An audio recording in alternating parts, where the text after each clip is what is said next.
تو 63A کی جب آپ تشریح کرتے ہیں، میرے پاس پورا میں نے اس آرٹیکل کو پڑھا تفصیل سے آ کے، تو اس میں جو سیگمنٹ جی ہے، یعنی ABCDEFG، جی فار غالبا، تو جی میں بڑا کلیئر ہے کہ اگر آپ پاکستان کے کسی ادارے کے اوپر جو آپ کا فیڈریشن کی علامت ہو، اس ادارے کے اوپر اگر آپ کیچڑ اچھالتے ہیں، تہمت درازی کرتے ہیں، غلط الزامات لگاتے ہیں، دھمکی دیتے ہیں یا ایسے بیانات دیتے ہیں، تو آپ ساری عمر کے لیے آپ کی رکنیت جو ہے معطل ہو سکتی ہے اور آپ کے اوپر بین لگ سکتا ہے۔ تو الیکشن کمیشن پاکستان کا ایک مستند ادارہ ہے، اور چیئرمین تحریک انصاف سمیت پوری تحریک انصاف جو ہے وہ اس کے اوپر جان ماری کر رہی ہے، اور ان کو احساس نہیں ہو رہا کہ یہ قانون کی، آئین کی اور کانسٹیٹیوشن کی کس طرح سے وائلیشن کر رہے ہیں۔ بہرحال فورن فنڈنگ کیس کی جو تلوار لٹکی ہوئی ہے نا، وہ اصل میں ان کو تنگ کر رہی ہے کہ فورن فنڈنگ کیس میں الیکشن کمیشن ہمارے خلاف فیصلہ نہ سنا دے۔ اب ابراج کی سٹیٹمنٹ کے بعد اور سائمن ٹیمپلر کی آرٹیکل کے بعد جو اس نے فائنینشل ٹائمز میں لکھا، پاکستان تحریک انصاف نے خود اس کا ایگری کر لیا۔ عمران خان نے کہا کہ جی تھوڑی سی کی ہے، اتنی نہیں تھی، یہ نہیں، بٹ باٹم لائن یہ ہے کہ آپ افراد سے لے سکتے ہیں، فرد سے لے سکتے ہیں ڈونیشن پارٹی کے لیے، لیکن جو پولیٹیکل پارٹیز ایکٹ ہے وہ بڑا کیٹیگوریکلی ایک بات کرتا ہے کہ آپ کسی تنظیم سے نہیں لے سکتے، آپ کسی آرگنائزیشن سے نہیں لے سکتے، کسی کمپنی سے نہیں لے سکتے۔ تو یہ کمپنی سے آئی سارے۔ اچھا، اب لوگ سمجھتے ہیں کہ اس کے بعد پارٹی ایک دم سے غیر فعال ہو جائے گی اور ڈسکوالیفائی ہو جائے گی، تو میرا نہیں خیال۔ جو میں نے جتنا لوگوں سے بات کی ہے اور جو قانون کو سمجھتے ہیں وہ یہ کہ الیکشن کمیشن بتا سکتا ہے کہ گلٹی اور ناٹ گلٹی، اور اس کے بعد وہ فیصلہ سنا دے گا۔ پھر یہ وفاقی حکومت کے اوپر ہے کہ ان میں کتنا دم ہے۔ پھر اس کے بعد نیب جو ہے وہ ایکشن میں آتی ہے، FIA جو ہے وہ ایکشن میں آتی ہے۔ پہلا تو یہ ہے کہ جناب وہ جتنی رقم ہے جس کی کوشچن مارک ہے جس کے اوپر، وہ رقم تحریک انصاف سے لے کر اس کو قومی خزانے میں جمع کرایا جائے،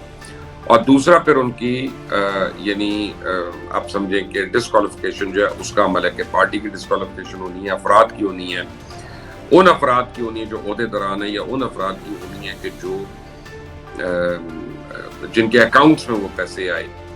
تو وہ ساری چیزیں جب وہ کیس تیار ہوتا ہے تو اس کے بعد پھر وہ سپریم کورٹ جائے گا، اور پھر سپریم کورٹ اس کا حتمی فیصلہ کرے گی، اور یہ پورا پروسیس جو ہے 4 سے 5 مہینے اس کو لگ سکتے ہیں۔ تو اگر آپ یہ سمجھتے ہیں کہ اس ہفتے فیصلہ آ جائے گا اور اس فیصلے کے نتیجے میں تحریک انصاف لیٹ سے تھوڑے دن میں جو ہونے والا ہے NA 245 کا الیکشن کراچی میں، اس میں کنٹیسٹ نہیں کر سکے گی، تو یہ غلط ہے۔ وہ کنٹیسٹ کریں گے، سب کچھ ہوگا، جب تک ان کو وہاں سے سپریم کورٹ سے جو ہے اگر ریلیف مل گیا تو ٹھیک ہے، نہ ملا تو پھر وہ تباہ و برباد ہوتے ہیں۔ تحریک انصاف نے بڑی سمپل بات کی کہ جی جہاں اتنی بڑی منی لانڈرنگ ہوئی ہے تو بڑی چھوٹی سی منی لانڈرنگ، ایک تو چھوٹی سی نہیں ہے، 21-22 ملین پاؤنڈ کی اب آ گئی ہے، اور یہ ہے کہ اس میں وہ کہتے ہیں پنجابی میں چوری لکھتی بھی چوری تے چوری ککھتی بھی چوری، تو چور چوری سے جائے ہیرا پھیری سے نہ جائے، اب وہاں پہ آ گیا۔ تو شہباز گل نے فوری طور پہ شاید ککان عباسی پہ الزامات لگا دیے کہ اتنے کروڑ ہیں جی، انڈیا سے آئے، یہ ہوا وہ ہوا، لیکن آج تک جتنے الزامات لگائے ہیں پاکستان تحریک انصاف نے دوسروں کے اوپر بے بنیاد لگائی ہے، انہوں نے پروف نہیں کیے، لیکن جب اپنی باری آتی ہے تو کہتے پروف کرو۔ جیسے عمران خان نے خود کہا کہ جی عارف نقوی پہ جو الزام ہے یہ تو الزام ہے، یہ کوئی عدالت میں پروف تو نہیں ہوا، جب پروف ہوگا تو دیکھیں گے۔ تو بھائی صاحب آپ کو جو بغیر سوچے سمجھے ہر ایک کے اوپر الزام لگاتے رہتے ہیں، اس کا آپ کو کوئی احساس ہے کہ اپنے لیے آپ کچھ مانگتے ہیں، دوسروں کے لیے کچھ مانگتے ہیں؟ بہرحال میرا نہیں خیال کہ اس الزام میں کوئی حقیقت ہے، اگر ہے تو شہباز گل کو چاہیے کہ وہ کورٹ میں وہ لے کر جائے۔ کیا کہتے ہیں، جوڈیشل ریفرنس ظاہر کرنے کی بات تحریک انصاف کر رہی ہے، لیکن اس کا کوئی فائدہ نہیں ہے، کیونکہ الیکشن کمیشن کے ذرائع نے اس سے بھی ہوا نکال دی ہے اور کہا ہے کہ جوڈیشل ریفرنس فائل کرنے سے اپنا ہی ناقابل تلافی نقصان ہوگا، کیونکہ ایسے ریفرنس کی سماعت کے دوران اب تک پوشیدہ رہنے والے معاملات تو سب بے نقاب ہو جائیں گے، خود تحریک انصاف جو ہے وہ بغیر کپڑوں کے ہو جائے گی۔ سابق secretary election commission Qamar Dilshad نے تو تائید کر دی اس بات کی کہ اگر جوڈیشل کمیشن کے سامنے ثبوت نہ پیش کر سکے تو تہمت لگانے کا ایسا الزام لگے گا کہ یہ تاحیات نااہل ہو جائیں گے۔ وہی میں آپ کو جو بات ابھی بتا رہا تھا کہ 63A کی سیگمنٹ جی، سیکشن جی کے تحت جو ہے یہ ہوگا۔ Meanwhile election commission of Pakistan نے کہہ دیا کہ اوورسیز ووٹنگ کے لیے جو سسٹم ناظرہ نے بنایا اگر الیکشن کے لیے استعمال کیا گیا تو وہ متنازع ہو جائے گا۔ اب یعنی ای وی ایم بیسیکلی مشینوں سے متعلق جو گمراہ کن پروپیگنڈا پی ٹی آئی کرتی رہی ہے وہ اب لوگوں کو ایکسپوز ہوگا، لوگوں کو سمجھ آئے گا کہ کس طرح سے اس کے اوپر الیکشن ریگ کرنے تھے۔ کئی انویسٹرز کا کہنا ہے کہ جی اگر یہ 2023 کے الیکشن میں ای وی ایم استعمال بھی ہوگی تو ایک معجزہ ہوگا۔ اس کی وجہ کیا ہمیں تقریباً میں محتاط اندازے سے کہہ رہا ہوں 4-4.5 لاکھ ای وی ایم مشینز چاہیے ہوگی، جبکہ ابھی جو تیار تعداد ہے میرے خیال ہے 1000 یا 1500 کی نہیں ہے، تو اتنی تو ایک سال کے اندر تیار ہی نہیں ہو سکتی ہیں۔ پھر ان کو ٹیسٹ ہونا، پھر ان کا سافٹ ویئر ٹیسٹ ہونا، پھر اس کی فول پروفنگ ہونی، پھر اس کی یہ کہ ٹیمپرنگ کیسے ہوگی یا کیسے نہیں ہوگی، وہ ساری چیزیں ہونا۔ تو اس سے پہلے لوکل باڈیز کے الیکشن میں اس کو ٹیسٹ کرنا بڑا ضروری ہے، پہلے ایک صوبے میں پھر ہر جگہ پہ، اور اس کے بعد نیشنل اسمبلی میں آپ یا جو آپ کے جنرل الیکشنز ہیں اس میں آپ کر سکتے ہیں۔ اور بہرحال معیشت کے لیے ایک اچھی خبر ہے، مین وائل کے اس ہفتے کے آخر میں پاکستان کے لیے $6 ارب کے قرضہ پروگرام کی 7ویں اور 8ویں قسط جو ہے وہ جاری ہونے کا عمل شروع ہو جائے گا۔ آئی ایم ایف کی اپنی گرمی کی چھٹیاں جو ہیں وہ 12 اگست کو ختم ہو رہی ہیں۔ میں ٹیکنیکل بات کر رہا ہوں کہ اگر آئی ایم ایف کے ایگزیکٹو بورڈ کو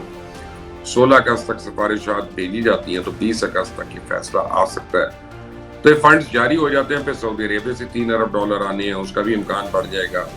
اور حکومت کے لیے وقت مزید آ جائے گا۔ تو اگست کے بعد انشاءاللہ آپ کو ستمبر اکتوبر میں کچھ اچھی خبریں آنے کو ملیں گی۔ لیکن بارشوں سے ہمیشہ کی طرح اس دفعہ بھی سڑکیں بھی بہہ گئی ہیں، پل بھی ٹوٹ گئے ہیں، مویشی بھی مر گئے، انسانی جانیں بھی ضائع ہوئی۔ خاص طور بلوچستان میں بارشوں کا جو نقصان ہے اس کی تو رپورٹ بھی جاری ہو گئی ہے۔ اب سوال یہ پیدا ہوتا ہے کہ پاکستان میں ہر سال سیلاب آتا ہے اور ہر سال اس سے یہ تباہی ہوتی ہے، لوگ مرتے ہیں، تو ہم کیا کرتے ہیں؟ ہم 2 کام کر سکتے ہیں، لیکن جو پچھلے 4 سال میں نہیں کیا پی ٹی آئی کی حکومت نے، نہ نہروں کی ڈریجنگ ہوئی ہے، نہ ڈی سیلینیشن ہوئی ہے، نہ دریاؤں کی کھدائی ہوئی ہے، نہ ڈریجنگ ہوئی ہے، نہ بھل صفائی ہوئی ہے کسی چیز کی، تو ایک تو وہ پانی جو ہے وہ سپل ہوتا رہا۔ دوسری چیز یہ ہے کہ ہم ابھی تک کالا باغ ڈیم ہو یا کوئی اور ڈیم ہو، ہم اس کے اوپر سیاست کھیل رہے ہیں۔ ابھی تک پاکستان میں جو پانی آیا ہے وہ تقریباً ایک محتاط اندازے کے مطابق 1.4 بلین MAF ہے۔ اگر صرف کالا باغ ڈیم ہوتا تو اس کی سٹوریج کیپیسٹی ہوتی ہے وہ 1.6 ملین ایکڑ فیٹ تھی۔ تو آپ کے اور یہ اگر آپ اس پانی کی انٹرنیشنل مارکیٹ میں قیمت لگاتے ہیں تو $3.25 بلین بنتی ہے۔ تو $3.25 بلین کا ایسٹ جو ہے اس کو ہم نے اپنی لائبلٹی میں کنورٹ کر دیا کہ ایک تو وہ سمندر میں چلا گیا اور دوسرا اپنے ساتھ جو تباہی کرتا ہوا گیا وہ ایک الگ ہے، جو جانوں کا ضیاع ہوا وہ ایک الگ ہے۔ تو سوچنے کی بات ہے کہ کب ہم اپنے ملک کو ہم اپنے ذاتی مفادات سے بالا تر ہو کے اس کو ہم کوشش کریں گے کہ ملک ہمارا بن جائے، لیکن اگر یہاں پہ لوگوں کو اپنی سیاست سے فرق ہوگا، کوئی ان کو اس سے فرصت ملے گی تو پاکستان کا سوچیں گے۔ آپ دیکھ رہے ہیں مبشر لقمان یوٹیوب چینل، میرا نام مبشر لقمان ہے، اس کو سبسکرائب کریں، بیل آئیکن کو پریس کریں تاکہ مزید اپڈیٹس اور خبریں آپ کو ملتی رہیں۔ انٹل دی نیکسٹ ٹائم، اللہ حافظ۔